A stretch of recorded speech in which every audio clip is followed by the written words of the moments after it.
Hi everybody, I am Leandro Melendez. I'm going to be talking a bit about how to switch all the processes of performance testing left and right to enable us to, well, simply to enable performance testing with all the agile changes. As a start, before I explain some of the stuff, you may know me a bit as Señor Performo on some of the social networks with my blog. I'm a contributor with the Perf friends, and there's some contact information if needed. But let's start with a little bit of a story of how I got introduced and I discovered this agile world. Before, I used to work only on waterfall projects where, as we know, the process is very different. I even used to trash talk a lot about agile. How can you do something when you cannot do the full load test all the time whenever you need those changes? And then I was pretty much thrown into an agile project. Then there you go, try to figure things out. And I got some discoveries on how is the agile methodologies, where supposedly you don't keep up with the technical debt that the waterfall projects ended up having at the very end before releasing into production.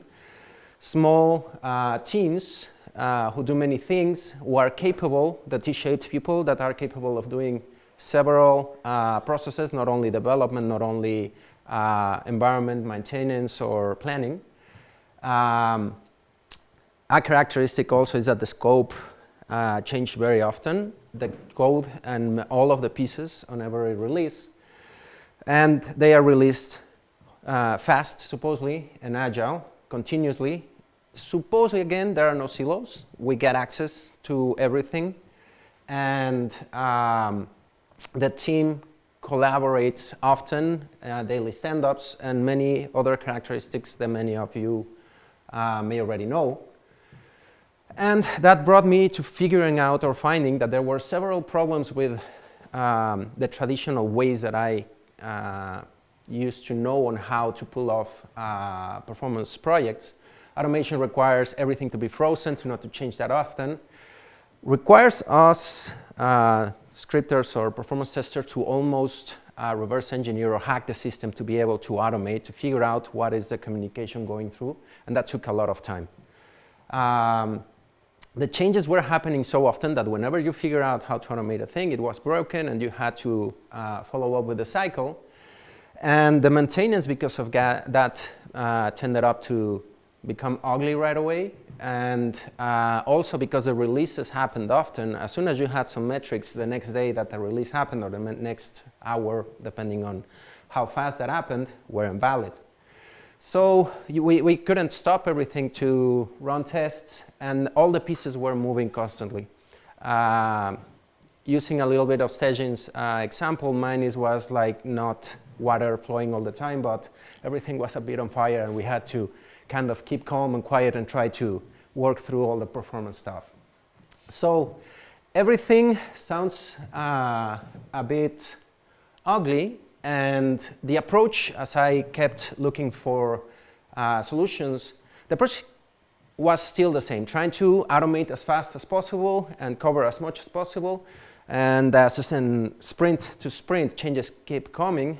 That became more difficult, and a little change inserted changes to the other scripts that I already had, and the problem was almost exponential. And also, that focus was still in the center of the work. So I started to see that we were still doing some of the old things the old way and needed a little bit of improvement, and suggesting some of options to do. It's not everything ugly.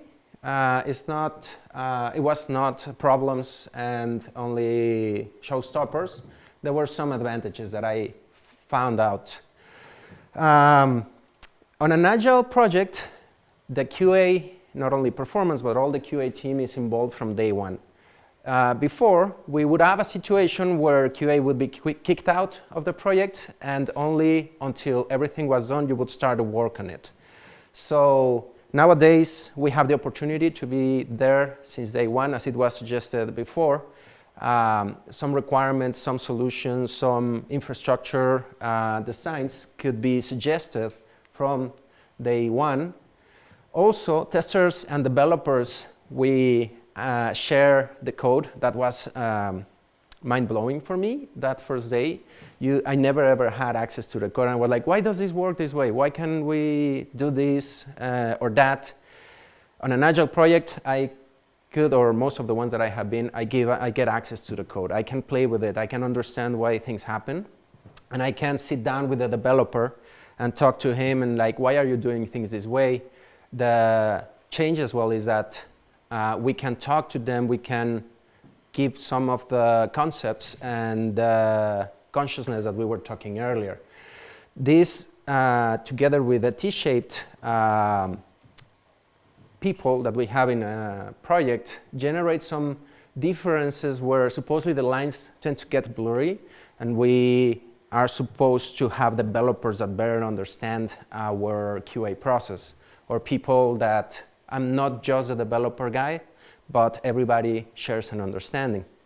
So based on some of those advantages, I got that gave me some ideas, some terrific ideas, some wonderful, not so awful ideas, where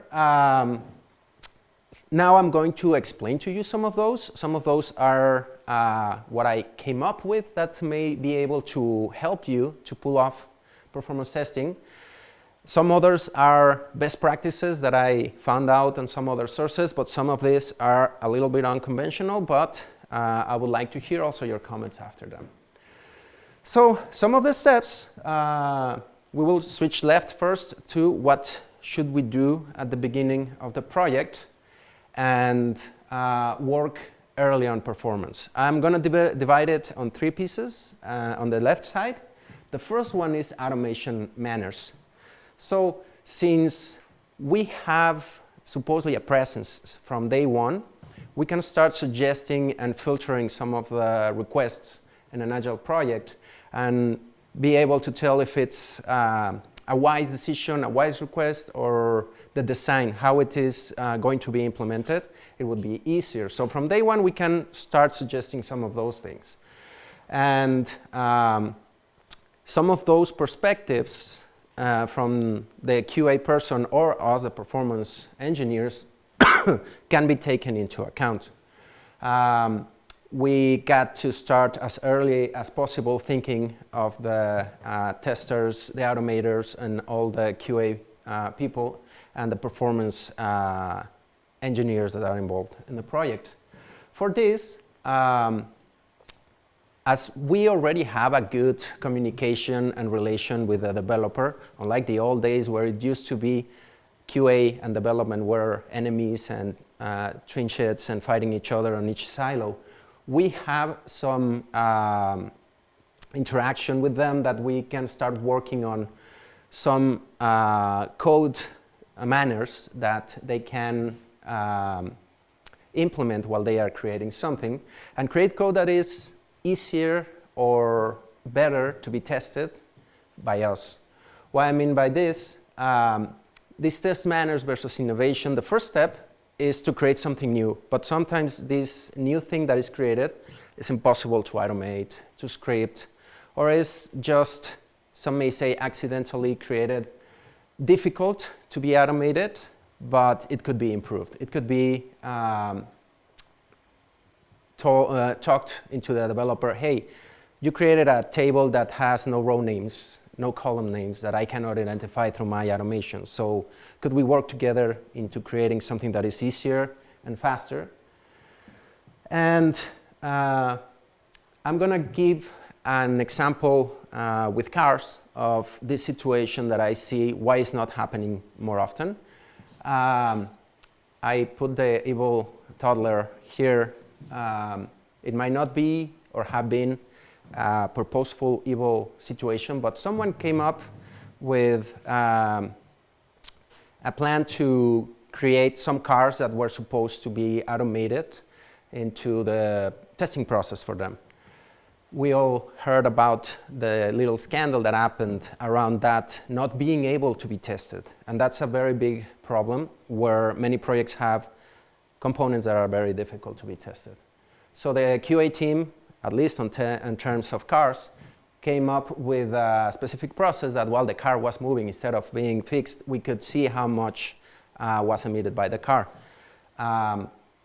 Again, this probably was not made on purpose, but it's important to have some manners to let the QA team and the performance automation team to test or automate. The other piece is test enablement.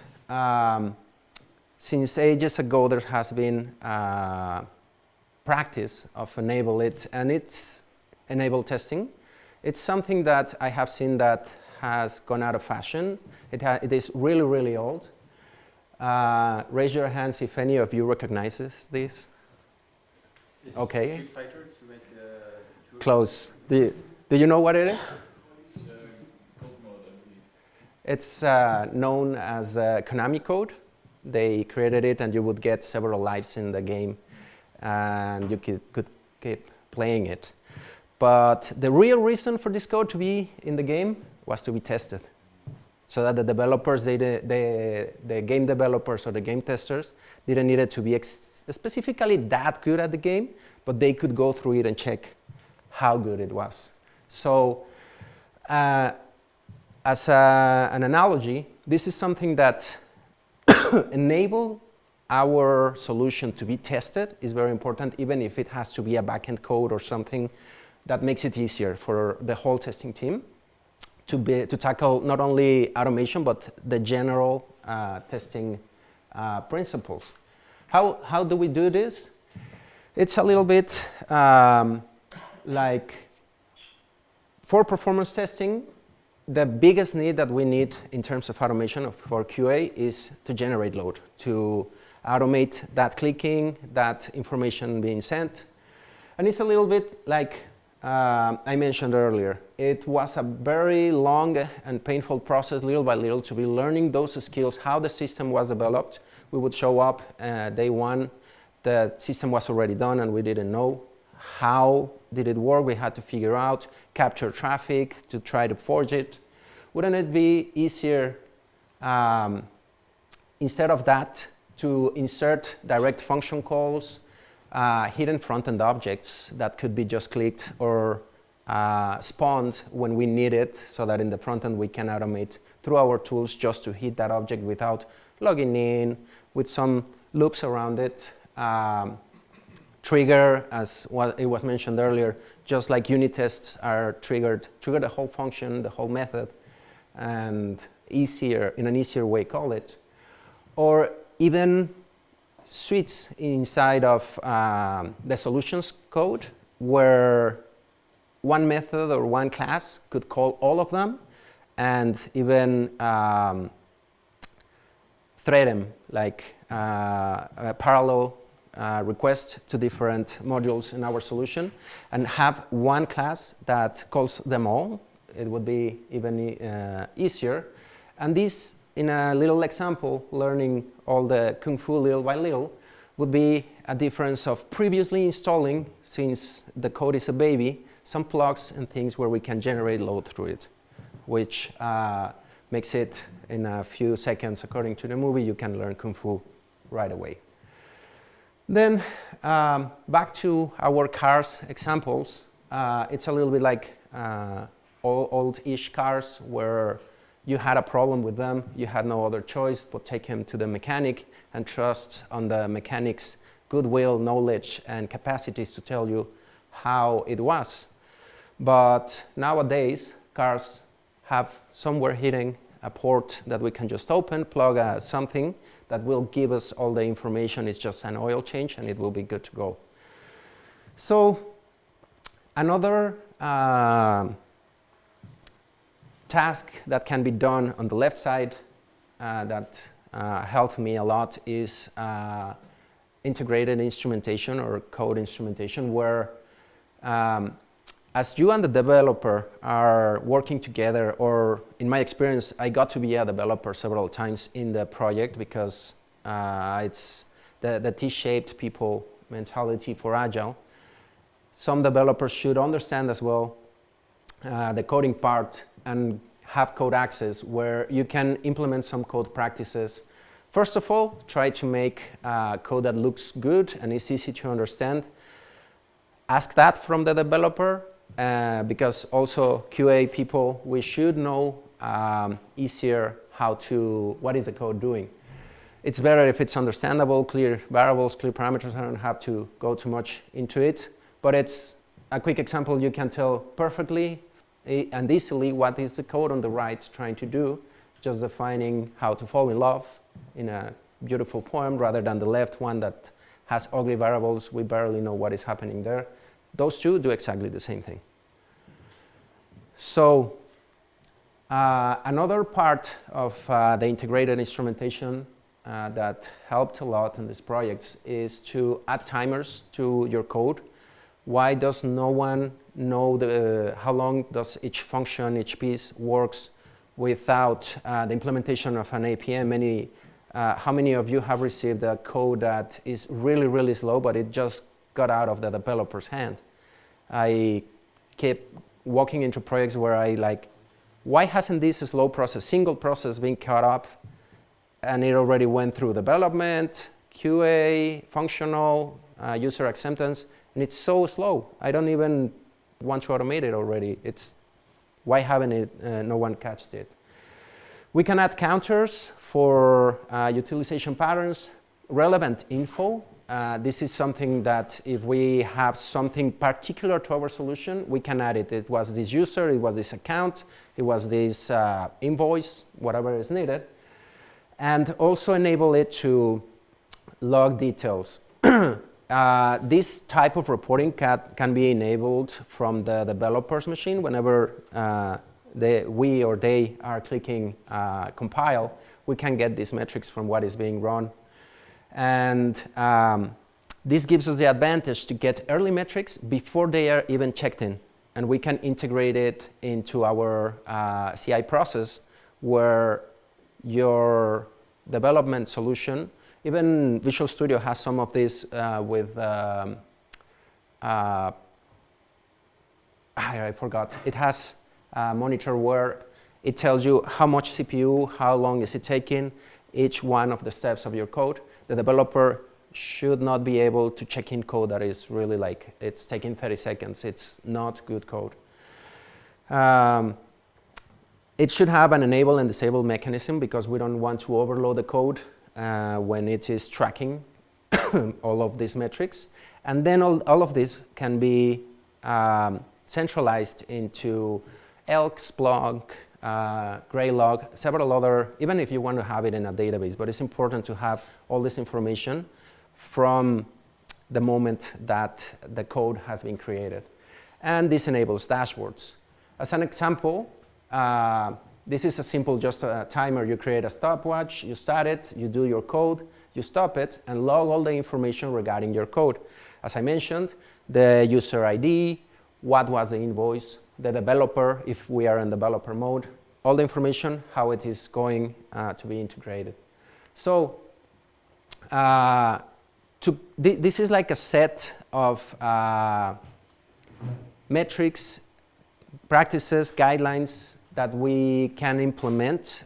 At the beginning, it might be a little bit difficult, slow, but when we create some workflow that is easier, it gets faster to be implemented. As an example, after it is there, it's just like hygiene. You brush your teeth. Would you complain to brush your teeth every morning? I don't think anyone here has any problem with that. The developers might say the same. It takes me so much to add that and the end, at the beginning and the end of my code. It's just a couple of seconds, maybe a minute. But if you do it with every piece that you check in, it will be easier rather than having to do a painful and long visit to the dentist or implementing or grabbing that from your solution. It's something that, as I mentioned, the developer or the team might say it takes some time, I'm already so rushed, I am already having so many features to check in, and go into a teenager or a toddler attitude. I remember being asked to brush my teeth when I was a kid, like, oh, really? Now I just do it, and it's just education to our team. Again, as an example, with the car, this is the Model T from 1923. Those were all the metrics that the car will give us integrated into the car. As you can see, there are so many pieces. This was the only meter that we could get from our car. It was an meter, the amperes of the car. In comparison, nowadays, our cars give us thousands of metrics. Would any of you be okay if a car manufacturer told you, oh, it takes so much to implement that into your car, I don't want to sell it to you? So it's a little bit of a culture. Right now, it's unacceptable. The code should be like that as well. So all of that work gives us many benefits when we are at the middle of the project, the traditional place where we used to do all the QA processes. When we have these isolated triggers and bypasses, cheat codes and things, we can jump just to the process that we are interested in and automate for it through this, all this enablement. When before we had to go through the login level, register, do all the steps, and now we can just go directly to it. This eases us to create more automated calls. We have a script that is not the whole business process. We might create just a script for that step in the process and do not care about the rest because we remove the logs that we have around the rest of the process. This also, the functional automation friends get benefits from it because they can also leverage these jumps that we can do and cheat codes. And this gives us a modular break if something happens or changes capabilities. Is like a Tesla model. When I saw it, I found out that the whole floor of the car was a huge battery. And I was like, if I have a problem, how do they remove it all? But there are tiny cells, and on those tiny cells, each one is like a regular AA battery. So you just focus on that one. You detect which one is broken, and you can change it. The same with automation. You have a suite of automation that is broken by the next check-in.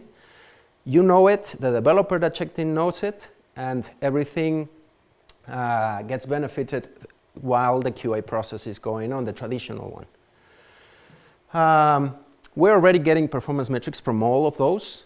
We implemented several steps that will give us who was running what, how long it took, on what server, what process, while they are doing functional automation, unit testing, user acceptance testing. We get them at every level. So it's more or less like a domino effect that one QA team or the QA team is running functional testing, we get performance metrics. Even if it's by a unit, a single person doing functional, or a group of people doing user acceptance, as an example. We get them at many levels. Through all the planning and work that we already did, we see how something triggers in functional. We see how all the tree is being light up. And we receive all those metrics. We can also automate the load tests. A load test creation can be automated. As I mentioned earlier, you can have in your code a class that is the load test class, to call it in a way, and you can just fit it with what you are receiving from the previous steps in our switching left best practices. And we can get a set of direct calls inside of our code. So it's more or less like unit testing. You can have a little bit of class that will call all the units, all the methods, and you can leverage that information. Again, the front-end calls, if some of those are, because an internal class in our solution will give us only server-side metrics. but we can have those hidden buttons, hidden cheat codes that can be also triggered by that automated load test, which will enable us to easily automatedly automate a load test. We can also automate a scenario creation when this class or these methods, these functionalities can receive how many virtual users, how long, some just parameters, very in line to what Andy was mentioning. Just feed these parameters into this automated set that will call all of the functions and methods that we early created. And maybe execute them in a separate pipe on a different server, just spawn a new version of the solution, run a load test, and be done with it. With this, we will, every time new code is checked in, we will see the variations that were normal and be able to analyze a deviation from that variation and easily say, hey, something in this check-in went wrong. We need to roll back this piece, or quickly identify what is causing a new performance problem. So now we're going to be switching right a little bit to what are the steps that we can do to improve our performance testing once we are on the right side. All what we worked earlier is inherited into production. We can turn it on and off, and partially, completely, I am just interested in this new module, so I'm just turning on the metrics or the integrated performance, and we can prioritize reporting based on those pieces that we define that are more important. Through all this information that we are gathering in our Splunk or other databases, we can trigger alerting systems and let know the developer who checked in the code, or if something happened in production, right away, we might know, even before an end user reports it, that something happened in terms of performance and even functionality, a crash or warning. We can also leverage organic load tests.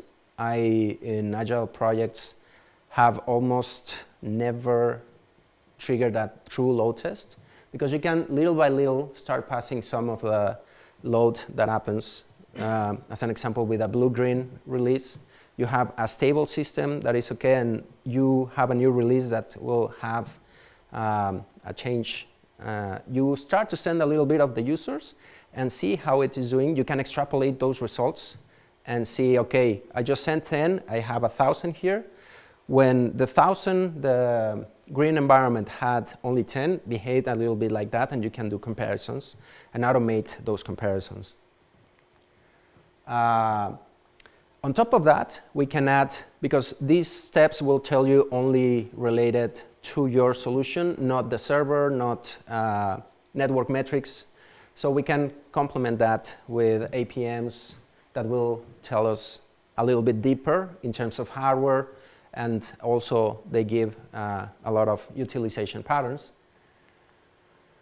And a great advantage with this is that it will give us a lot of information in production that we can feed back to development, as it was mentioned, through some standards or even some machine learning. We can leverage all that data to recognize some of the patterns, as many of the companies that are mentioned here, Netflix or Facebook, that know what is the next series that you will like the most, more or less analyzing those patterns. From them, you can feed machine learning or some IA to generate test cases. You can just ask the machine learning, with all the data that you already have in this environment, what is the most common user flow, so that I can create a test case. Automate that output from the machine learning and feed it to your automated scenario creator, where you know the function A, B, and C of your code are being called by a user. It can automate it, put it, and feed it into the load tests. And I went a bit ahead on that. It's creating automatically some user test cases scripts and fitting them even on the load test or scenarios where you already know rush hour, how many users, what are they clicking, and simulate that in your pipeline where you are just running load tests here and there. Also, with all this information, you can prioritize what is more important, what is executed more often, and what information do you need from that, and feed it also into the left side of the design of your solution. So, as I said, these are some suggestions, some ideas, some implementations that I did on some of the projects that I have been working on. Some of them worked beautifully, enabled a lot of automation to be executed often, periodically, and receive a lot of information from them. But I would love to hear some of your comments. What do you think of some of these ideas?